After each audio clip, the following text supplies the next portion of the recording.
Hey everybody, welcome back to Chemo's Kitchen. So today we're going to be making chicken stock. Now, I don't have anything in front of me here because that's going to be a separate video, but I did want to start with talking about what's the differences between stocks and broths. Now, if you go online and you do a Google search and Gemini comes up with all kinds of AI stuff, it's probably going to be wrong, all right? So what I found when I did this is AI and the internet tells you all kinds of differences, right? Broths use salt, broths use whatever. You simmer the broth for a lot less time than stock. Look, some of it's true, most of it's not. So what I'm going to tell you is the basic and classic differences between stocks and broths, and what you should look for and what you should notice. The primary difference between the two is that stocks use bones and connective tissue. Broths use the actual meat, right? So if you're talking about chicken, we're talking about chicken bones, raw chicken bones, not roasted chicken bones, in stocks, and all the connective tissue around it. Maybe a little bit of meat if you want it, that's fine. But classic stocks use bones and cartilage. Classic broths use meat only, no bones. What does that actually do?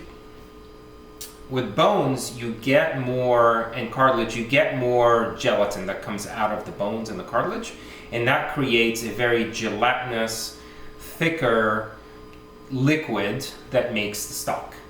Broths, because they're only using the meat, will be a lot thinner and maybe a little bit clearer. Actually, maybe not clearer, but definitely thinner, right? So a broth will be a little bit more of a liquidy liquid than a stock. Stock's going to be a little bit more, it's going to have a little bit more body, and it's going to have a little bit more of that gelatin in it, right? That's the classic difference. That's it, right? And to make it, we use equal parts onions, celery, and carrots, and some garnish as well. So bay leaves, parsley stems, peppercorns. We're going to go through all that in a separate video. I'm missing an ingredient. Oh, and thyme. So that's really the basic difference.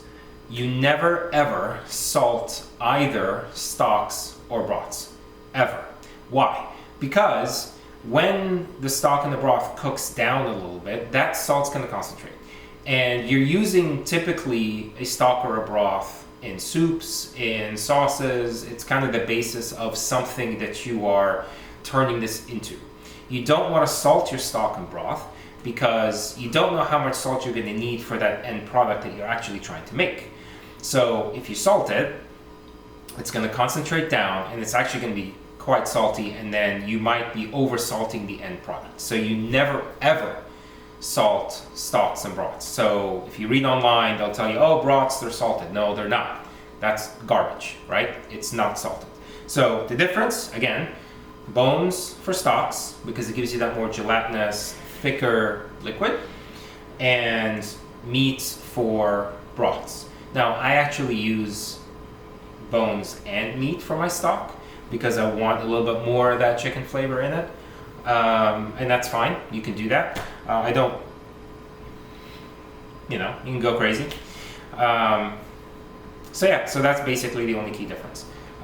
We will run a stock for about, the traditional timing is about 3 to 4 hours of simmering a chicken stock. I go a little bit more than that, 5 to 6 hours, because I want a little bit more of that flavor. But 3 to 4 hours is the correct amount for chicken stock.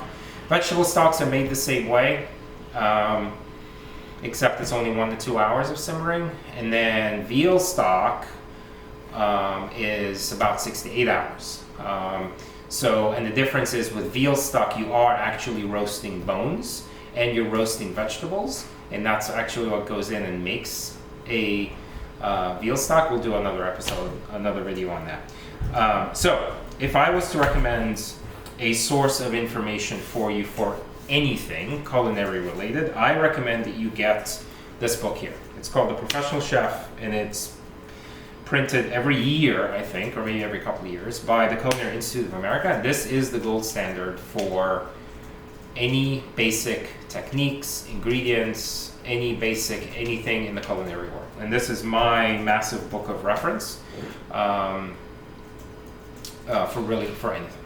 All right. So that's the difference between stocks and broths.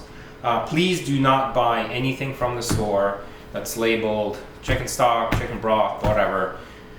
It's likely going to be salted. It's likely going to have preservatives in it.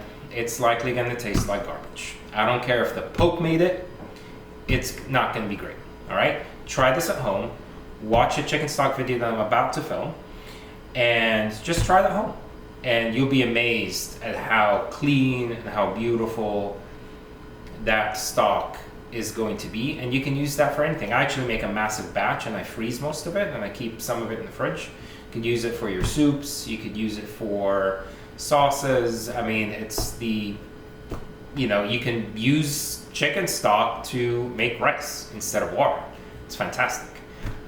So do it, try it, send me some comments, but you're going to be amazed. Please don't buy anything from the store. They're mislabeled. Broths can be stocks, stocks can be broths. It's salted, it's got all kinds of stuff. They put mushrooms in it. I mean, it's just like, it's all over the place because there's no regulation for it. And there's actually no regulation for how you define a stock versus a broth, except when you're actually referencing the Culinary Institute of America's standards. And that is the standard. All right, so chicken stock coming up.